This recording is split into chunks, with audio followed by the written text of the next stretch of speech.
l'école normale, l'école Jésus-Marie, juste à côté de chez moi. Probablement la deuxième année où il a fallu choisir entre les enfants de Marie et puis la JSC. Et moi, j'ai choisi la JSC. Et tout de suite, j'ai très vite senti que cette approche-là, voir, juger, agir, qui est une démarche, je dirais, intellectuelle, normale, classique, qui introduit une perspective critique. Tu sais, il faut que tu regardes d'abord, il faut que tu sois au courant de ce qui se passe. Tu ne fais pas de la négation de tout. Là. Tu étudies ton milieu dans lequel tu es. Là, on se promenait avec nos petits carnets, puis on faisait des enquêtes. Là, comment ça allait dans les classes? Est-ce que les professeurs étaient trop rigides? Est-ce qu'il y en a qui avaient de la misère? Est-ce qu'il y avait besoin de matériel? En tout cas, on faisait toute cette affaire-là. Il y avait assez d'activités.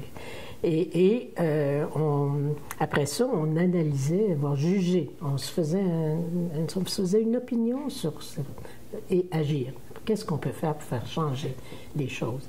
Et tout ça, évidemment, c'était, je dirais, encadré, intégré dans un mouvement national, la GEC, Jeunesse étudiante catholique. Il y avait un secrétariat national de la jeunesse étudiante catholique où il y avait des responsables qui s'occupaient du secondaire et des responsables qui s'occupaient du collégial. Et les personnes qui s'occupaient du secondaire proposaient à chaque année des thèmes. Hein? Là, je ne pourrais pas m'en souvenir comme ça, mais des thèmes sociaux. Qu'est-ce qui se passait dans le milieu étudiant. Toujours lié à une lecture progressiste de l'Évangile. Dans le fond, c'est par la suite, quand j'y ai pensé, qu'est arrivée la théologie de la libération, hein, pour les chrétiens croyants. Il y avait un peu de ça aussi dans ça, parce que c'était une lecture qui nous libérait des contraintes terribles dans lesquelles le catholicisme était...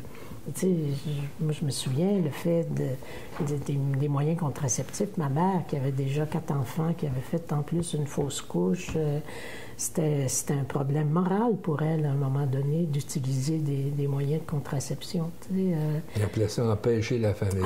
Empêcher la famille, tu sais. Puis c'était le curé qui décidait un peu... qu'est-ce qu'il fallait faire?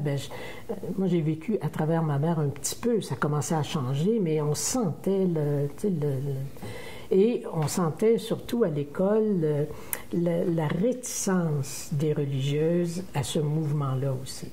Quelques-unes étaient d'accord et une, entre autres, était conseillère, ou je me souviens plus, là... je ne me souviens plus du terme, mais accompagnait l'équipe de la GSC. On était quand même des adolescentes, si on veut, puis nous surveillaient un petit peu, mais quand même, ils accompagnaient, puis ils étaient d'accord avec ça. Donc, ce mouvement-là a été très, très précieux pour moi parce que, d'abord, ça m'a permis d'avoir accès à des documents, à une littérature, à des groupes. Il y avait des camps de la JSC à chaque année dans les Laurentides où on passait une semaine à développer un thème, à le travailler ensemble. À prévoir des actions. À prévoir des actions.